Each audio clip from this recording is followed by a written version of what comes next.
खुदा के कलाम में से सुने मुकद्दस लूका की मार्फत इंजीली बयान, उसका दूसरा बाब और 33वीं आयत से सुनेंगे। लूका की इंजील दूसरा बाब उसकी 33वीं आयत से यूं मरकूम है, और उसका बाप और उसकी माँ इन बातों पर जो उसके हक में कही जाती थी ताज्जुब करते थे, और शमाउन ने उनके लिए दुआए खैर की और उसकी माँ मरियम से कहा, देखिए इस्राएल में बहुतों के गिरने और उठने के लिए और ऐसा निशान होने के लिए मुकर्रर हुआ है जिसकी मुखालफत की जाएगी, बल्कि खुद तेरी जान भी तलवार से छिद जाएगी, ताकि बहुत लोगों के दिलों के ख्याल खुल जाएं। खुदावंद के जिंदगी बख्श कलाम के पढ़े और सुने जाने पर जिंदा खुदा की बरकत हो। आमीन। तशरीफ रखिएगा। आज सुबह जो हमारे पैगाम का मजमून है वो ये है कि औरत ताकतवर है। Women is powerful. हम अपने माशरे में हमेशा औरत को कमजोर समझते हैं और कमतर दर्जा उसको देते हैं, लेकिन सुनिएगा बाइबल औरत के बारे में क्या कहती है। और बाइबल मुकद्दस औरत को कमजोर बयान नहीं करती, बल्कि बाइबल औरत को पावरफुल, ताकतवर, जोरावर बयान करती है, बताती है। यहां पर हम देखते हैं मुकद्दसा मरियम और यूसुफ, एक छोटे बच्चे जिसका नाम यस्सु है, हैकल में लेकर आए हैं। यहां पर औरत जो है, मुकद्दसा मरियम जो है, वो यस्सु को कहां पर लेकर आई है? हैकल में लेकर आई है। और शमाउन काहीन यहां पर जो है वो नबूवती कलाम कर रहा है, नबूवत कर रहा है। वो बता रहा है यीशु मसीह के बारे में, और यीशु की मां और उसका बाप ये बातें सुनकर हैरान हो रहे हैं, ताज्जुब कर रहे हैं। और बड़ी पावरफुल बात जो खुदा के बंदा ने कही कि इस शख्स की, इस बच्चे की जिसको हैकल में लेकर आए हो, मुखालफत की जाएगी और तेरी जान भी जो है तलवार से छिद जाएगी। कई लोगों का यह मानना है कि मुकद्दसा मरियम जिंदा आसमान पर उठाई गई है, जिनके बारे में हम ये समझते हैं कि वो जिंदा उठाए गए हैं, उनका बाइबल में लिखा भी हुआ है। हनूक खुदा के साथ साथ चलता रहा, खुदा ने जिंदा उठा लिया। यीशु मसीह के बारे में भी लिखा है, जैतून के पहाड़ पर शागिर्दों के सामने जिंदा उठाया गया। एलिया के बारे में भी लिखा है, बगोले में जिंदा उठाया गया। जिनका लिखा है, अगर हनूक और एलिया का लिखा जा सकता था, यीशु का लिखा गया है, तो मुकद्दसा मरियम जिससे यीशु पैदा हुआ उसका भी यहां पर क्लियरली लिखा होना था। लेकिन यहां पर नबूवत क्या की जा रही है कि तेरी जान तलवार से छिद जाएगी। शागिर्दों समेत यूहन्ना के अलावा, सिर्फ यूहन्ना एक ऐसा शागिर्द था जो तबई मौत मरा था, उसके अलावा शागिर्द और मुकद्दसा मरियम ये शहीद हुए थे। इसको भी तलवार के साथ इसकी जान को छेदा गया, कत्ल किया गया। हम बाइबल मुकद्दस में से औरत के बारे में सीखेंगे कि बाइबल उसको कमजोर बयान नहीं करती, लेकिन हमें इस बात को सीखना है, इस बात को जानना है कि हम औरत के बारे में जो बात सीख रहे हैं वो किस तरह से पावरफुल है, कमजोर नहीं है। हमें हमेशा अपनी सोच के जरिया से, अपनी बातों से औरत को बहुत ज्यादा कमतर और कमजोर बयान करने की कोशिश करते हैं, लेकिन आइए बाइबल में से सीखते हैं। मैं आपको सबसे पहले पैदाइश 3 बाब की 15 आयत में इस स्टोरी पर, इस कहानी पर लेकर जाना चाहता हूं, जहां पर खुदावन कादर मुतलिक खुदा इसको कह रहा है। सुनिएगा, ये जरा 3:15 को कोई भी बावाज बुलंद अगर पढ़ सकता है तो पढ़ दीजिएगा।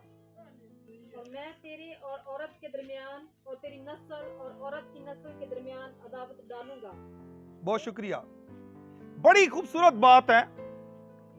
ये आयत अक्सर यसु मसीह की पैदाइश के तलक से पेशनगोई जो की जा रही है, हम यहां तक इसको अक्सर समझते हैं। इसके अंदर एक बड़ी खूबसूरत बात जो है वो मुझे लगती है, और वो क्या है? मैं तेरे यानी इब्लीस के और औरत के दरमियान दुश्मनी डालूंगा। औरत के दरमियान और इब्लीस के दरमियान दुश्मनी है। और देखें कि ये औरत जिसको हम कमजोर समझते हैं, ये पावरफुल है और ये इब्लीस के अगेंस्ट खड़ी है।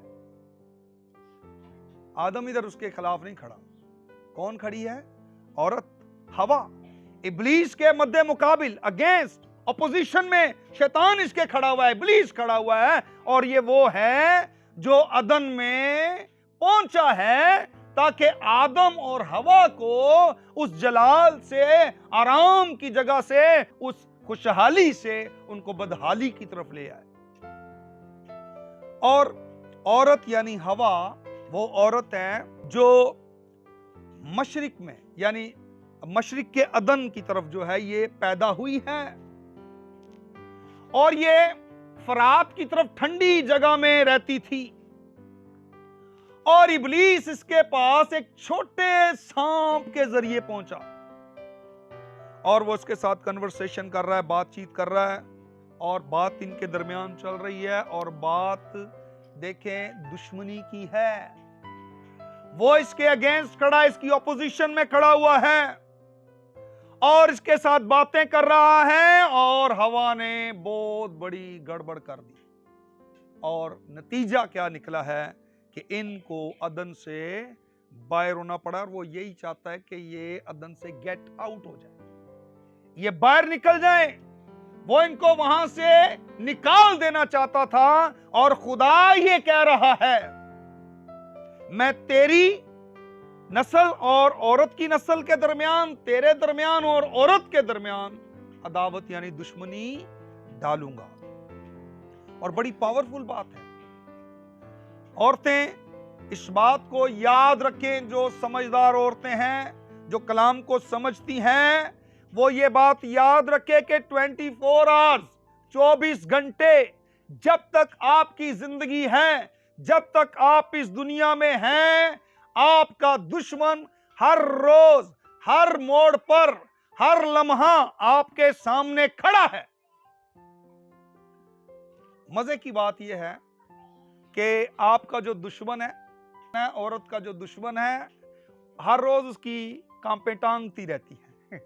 हर रोज होती लत्तां कांबदियां ने, वो उसकी टांगे कांप कांप कर उसकी एक्चुअली वो इस कदर हवास बाख्ता हो जाता है औरत को देखकर, क्योंकि औरत और इब्लीस के दरमियान एक जंग छिड़ी हुई है। और ये वन साइडेड जंग नहीं है, ये टू साइडेड जंग है, ये दो तरफा जंग है।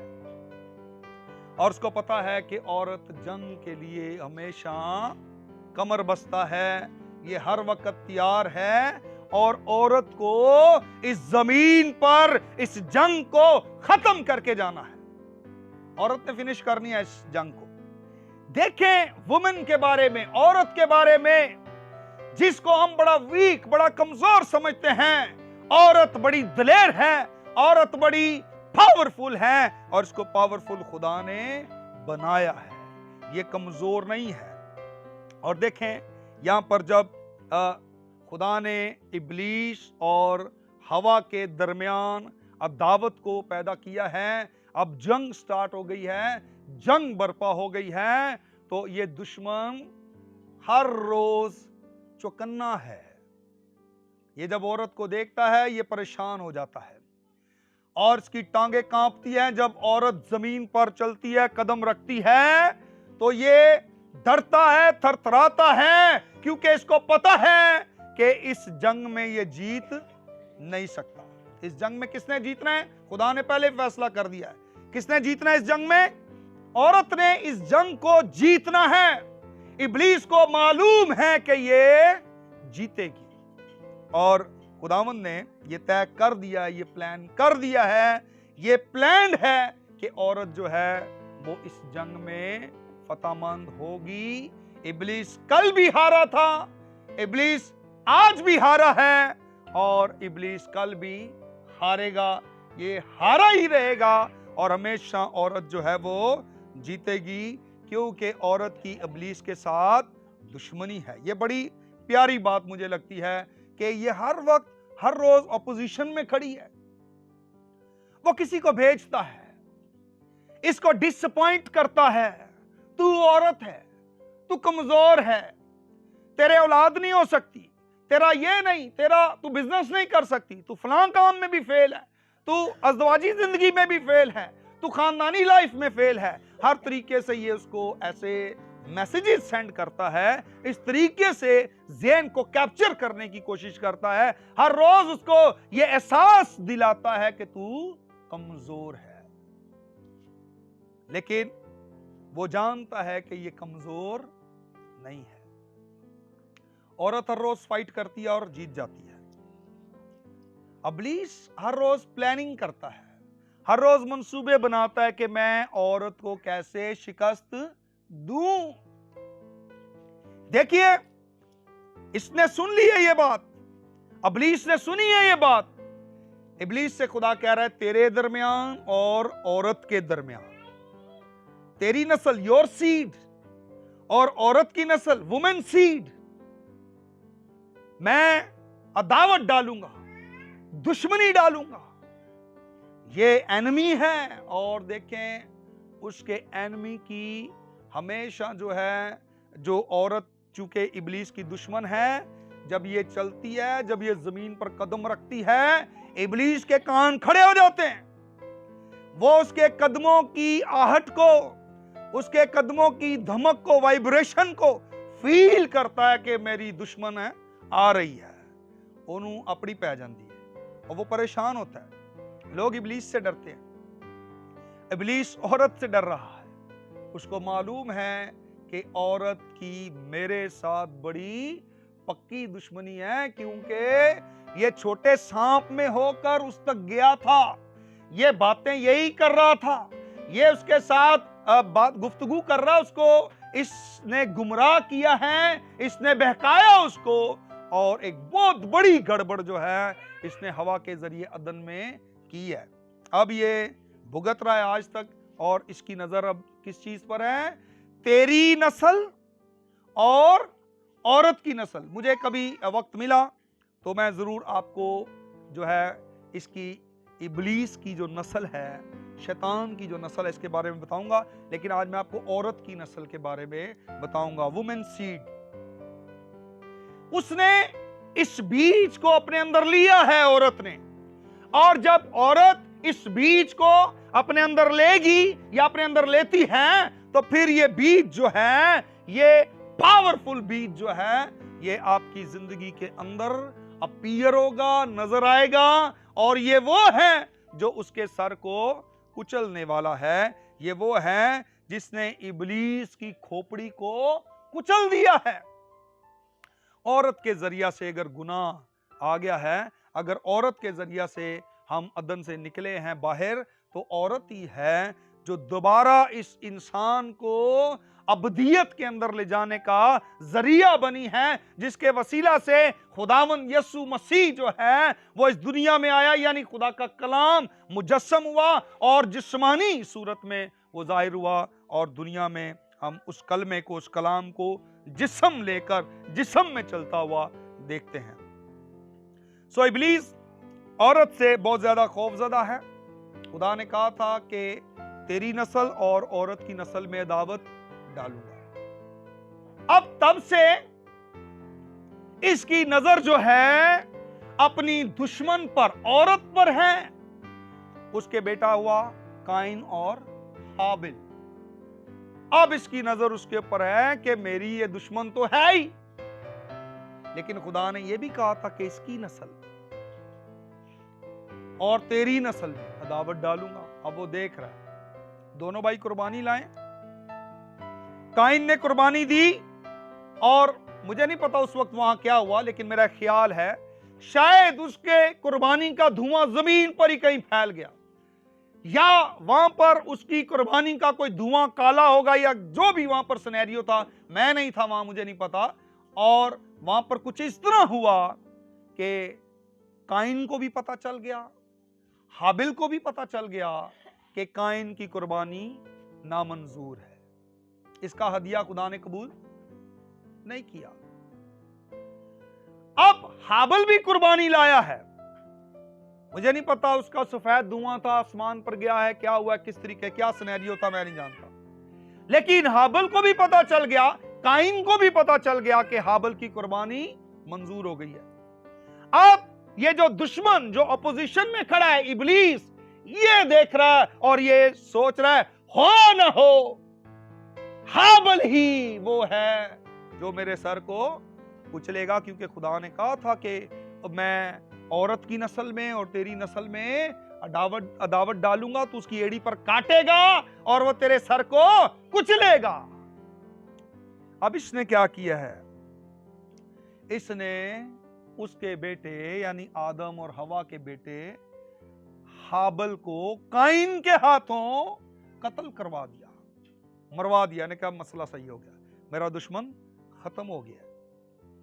हर रोज इब्लीस औरत के खिलाफ खड़ा है, उसके मंसूबों के खिलाफ, उसकी तरक्की के खिलाफ। जब भी औरत 2 कदम आगे बढ़ने लगती है, इब्लीस उसको 10 कदम पीछे धकेलता है। और ये काम चल रहा है, औरत आगे बढ़ती है, इब्लीस उसको पुश करता है, धक्का देता है, पीछे करता है। लेकिन जान लीजिए कि औरत पावरफुल है, वो जितना मर्जी पुश करे, वो जितना मर्जी जोर लगाए, वो जितना मर्जी धक्के दे, हारना किसने? इब्लीस ने हारना है। किसने हारना है? और औरत इस जमीन पर उसको शिकस्त देकर जाएगी, ये तय है, क्योंकि औरत पावरफुल है। इसके बाद हम देखते हैं कि वो खरूज की किताब में फिरौन कह रहा है कि अब दाइयों को यह हुक्म दे रहा है कि अब जो लड़का होगा उसको कहां फेंक देना? उसको दरिया में डाल देना ताकि मगरमच्छ खा जाए उसको, हुक्म दे रहा है। अब फिर इब्लीस की नजर किस चीज पर है? उसको पता चला हो ये तो वो नहीं है, मैंने मार दिया इसको। अब वो फिर इसी बात को देख रहा है कि किसी भी औरत से वो पैदा होगा जो मेरे सर को कुचलेगा। अब वहां पर भी एक हुक्म जारी कर दिया गया है कि दाइयों को बुलाया। फिरौन ने कहा कि जब तुम जाओगी तो जिसके बेटा होगा उसको दरिया में फेंक देना ताकि वो मगरमच्छों की खुराक बन जाए। अब वो सोच रहा है कि इनमें से भी कोई होगा ऐसा जो मेरे सर को कुचलेगा। दाइयां खुदा से डरती थी, उन्होंने बादशाह का हुक्म नहीं माना। और आप जानते हैं बादशाह का हुक्म ना मानना क्या होता है? अपनी जान से हाथ धोना। लेकिन ये पावरफुल हैं, ये दलेर हैं, ये कमजोर नहीं है, ये डरती रही है। इन्होंने बादशाह का हुक्म नहीं माना, इन्होंने कहा बादशाह का हुक्म नहीं मानना। और फिर दूसरी बात, यहूदी औरतें इस कदर पावरफुल थी, वो दाइयों के आने से पहले ही बच्चे को जन्म देती थी, वो पहले ही बच्चा पैदा करके उसको संभाल लेती थी, इतनी पावरफुल थी। अरे इब्लीस जो मर्जी चक्कर चलाए, इब्लीस जितनी मर्जी मुखालफत करे, जितना मर्जी जोर लगाए, हुकूमतों को इस्तेमाल करे, अथॉरिटी को इस्तेमाल करे, औरत की पावर, उसकी अथॉरिटी, औरत की पावर के सामने इब्लीस की अथॉरिटी क्या है? जीरो है। वो मान ही नहीं रही, वो उसका हुक्म ही नहीं मान रही, वो खुदा का हुक्म मानती हैं, खुदा से डरती हैं, क्योंकि खुदा पावरफुल है और उसने ये कह दिया है कि फतह किसने पानी है? औरत ने पानी है। इब्लीस फतह नहीं पाएगा। खुदा इब्लीस के कामों को, ताकत को, उसकी कुदरत को, उसके मंसूबों को जानता है, और खुदा जानता है कि मैंने ये जो औरत बनाई है ये कितनी पावरफुल है, क्योंकि खुदा ने इब्लीस को भी बनाया है और खुदा ने औरत को भी बनाया है, और औरत की पावर को वो जानता है, क्योंकि बाइबल बयान करती है कि जब उनको नर और नारी उसने पैदा किया था तो उनको इख्तियार दिया था, उनको पावर दी थी, और औरत पावरफुल है। औरत के पास ताकत है, औरत के पास पावर है। और यहां पर देखें कि ये औरतें क्या कर रही हैं। उसके बाद आप मूसा की मां को देख सकते हैं, वहां पर भी इब्लीस ने बड़ा टिल लगाया है, लेकिन उसकी मां ने 3 महीने तक उसको छुपा के रखा, और जब ज्यादा देर तक नहीं छुपा सकी तो उसने उसको एक टोकरे में राल लगाकर बड़े हिफाजत के साथ दरिया में बहाया। और जिसने उसको रिसीव किया, फिरौन की बेटी, वो भी एक औरत थी, औरत ने रिसीव किया है। ये नहीं डर रही और उसको महल में ही रखा है, और वो शहजादों की तरह जुवान हुआ है, बादशाहों की तरह उसकी सोच है, और उसका रहन सहन चलना, उसका टोर टप्पा, सब कुछ जो है वो बादशाहों की तरह है। और उसकी परवरिश करने वाली एक औरत है, और उसने अपने बाप के हुक्म की परवाह नहीं की है, और अपने बाप के हुक्म के वो खिलाफ जा रही है, और वो उसकी ऑपोजिशन में खड़ी हुई है, और फिरौन के हुक्म को कुछ नहीं जान रही, और उस बच्चे को पाल रही है, मार नहीं रही, पाल रही है उसको, और उसको बता रही है कि तू कौन है, और किस तरीके से उसकी तरबियत की जा रही मूसा की। और इब्लीस शर्मिंदा हो रहा है, वो मारना चाह रहा है, लेकिन काम जो है खत्म नहीं हो रहा, और इब्लीस कभी भी फतह नहीं पा सकता है। फिर देखें, हेरोदीस ने 2 साल और से कम उम्र के लड़कों को कत्ल करवा दिया। अभी तक इब्लीस इस चक्कर में पड़ा हुआ, उसको पता है कि औरत जो है वो मेरे खिलाफ खड़ी हुई है, क्योंकि औरत शैतान की और इब्लीस जो है औरत की मुखालफत में, ये एक दूसरे के मुखालिफ हैं। और देखें क्या जंग छिड़ी हुई है। इब्लीस हर बार हमला करता है, हर बार हमला करता और शर्मिंदा होता है। औरत ने हमेशा उसके वार को फेल किया है, करता है वो वार, काटता है एड़ी पर, जख्म देता है, लेकिन हमेशा ही शर्मिंदा होता है। 2 साल और से कम उम्र के बच्चों को कत्ल करवा दिया। रामा में रोने की आवाज आ रही है, राखल अपने बच्चों को रो रही है, तसल्ली नहीं पा रही। देखें यहूदी औरतें कैसा वावेला कर रही हैं, अपने बच्चों के लिए वो रो रही हैं और खुदा से दुआ कर रही हैं कि उस जीसस के लिए। देखें जब वो यीशु जमीन पर आया है, पैदा हुआ है, तो देखें यहूदी औरतों ने कितनी बड़ी कुर्बानी दी है कि अपने बच्चे ज़बह करवा दिए हैं उस नजात दहिंदा के आने के लिए। उसको वेलकम कर रही हैं, उसके मुंतजिर हैं कि हम राह देख रही हैं उस नजात दहिंदा की। और मुकद्दसा मरियम वो औरत है जो इस बीज को अपने अंदर लेने वाली हुई। उसने सुना उसका पैगाम, उसका कलाम जो उसको दिया गया, तेरे बेटा होगा, उसका नाम यीशु रखना, वो दुनिया का नजात दहिंदा है, वो गुनाहों से मुआफी देगा और उसकी मुखालफत होगी। ये ऑपोजिशन में खड़ा हुआ है इब्लीस, और ये ना सिर्फ औरत की मुखालफत कर रहा है, बल्कि देखें औरत की नस्ल की भी ये जबरदस्त मुखालफत में खड़ा हुआ है, ऑपोजिशन में खड़ा हुआ है। और ये किस तरीके से काम कर रहा है। और अब चैंपियन पैदा हुआ, चैंपियन। इसका सर कुचलने के लिए, इसके सर की हड्डियों को चूर चूर करने के लिए अपने पांव की एड़ी से अब ये चैंपियन पैदा हुआ है। और देखें इस चैंपियन को लेकर मुकद्दसा मरियम कहां पर गई है? हैकल में। ये औरत कमजोर नहीं है, इसने नन्हे से बच्चे यीशु को हेरोदीस के हवाले नहीं किया है।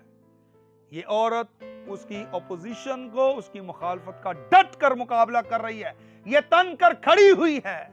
और इसने इस नन्हे से बच्चे यीशु को हेरोदीस के हिरासत में हवाले नहीं किया, नहीं दिया। उसके सिपाहियों को ढूंढ रहे हैं, गली गली घूम रहे हैं हर जगह। 2 साल और से कम उम्र के बच्चे छीन छीन कर निकाल कर ला रहे हैं, उनको ज़बह कर रहे हैं, मौत के घाट उतार रहे हैं। इब्लीस ने हमेशा डर, दहशत और खौफ के साथ राज किया है, लेकिन हमारा खुदावन हमेशा मोहब्बत के साथ राज करता है, मोहब्बत से दुनिया को फतह किया है। और यहां पर ये चैंपियन खुदावन यीशु मसीह औरत से पैदा हुआ है। लिखा जब वक्त पूरा हो गया तो वो कुंवारी से पैदा हुआ। वक्त मुकर्रा पर एक वक्त तय था। अब इब्लीस देख रहा है और ये कब से दुश्मनी इसकी चल रही है, और आज भी इसकी औरत के साथ दुश्मनी जारी है, मुकाई नहीं होने। इस दुश्मनी को औरत खत्म करेगी जमीन पर। आप कभी भी, मेरी बहनों बेटियों, कभी भी अपने आप को आप कमतर या कमजोर ना समझें। आप बहुत पावरफुल हैं और यकीन जाने कि जब आप उठती हैं, जागती है, चलती हैं, तो आपका दुश्मन इब्लीस कांपता है। आज भी जब आप चर्च आने लगे थे तो इब्लीस को बड़ी बेचैनी थी, वो बड़ा तड़प रहा था कि ये आज फिर चर्च जा रही हैं और ये आज फिर मुझे शर्मिंदा करेगी, आज फिर मेरा शिकस्त का दिन है। उसकी आज फिर टांगे कांप रही थी। जब आप अपनी टांगों पर चलकर खुदा के घर आ रही थी, वो कांप रहा था। वो हर रोज शर्मिंदा होता है, वो हर रोज आपके चेहरे देखकर मातम करता रोता है, क्योंकि वो हारा हुआ है, वो शिकस्त खुर्दा है, वो हमेशा ही हारेगा, क्योंकि खुदावंद ने आपको फतह दी है, बल्कि फतह से बढ़कर गलबा दिया है। आप फतहमंद हैं, आप पावरफुल हैं। आप अपनी वैल्यू को, अपनी पोजीशन को समझिए। इब्लीस आपकी पोजीशन को जानता है, इब्लीस आपकी वैल्यू को जानता है, इब्लीस आपके मुकाम को जानता है, इब्लीस जानता है कि खुदा ने आपको क्या दर्जा दिया है। वो जानता है, वो आपकी पोजीशन से वाकिफ है। आजकल वो अपनी भी पोजीशन से, अपनी भी हालत से वाकिफ है जो आपने उसकी कर दी है।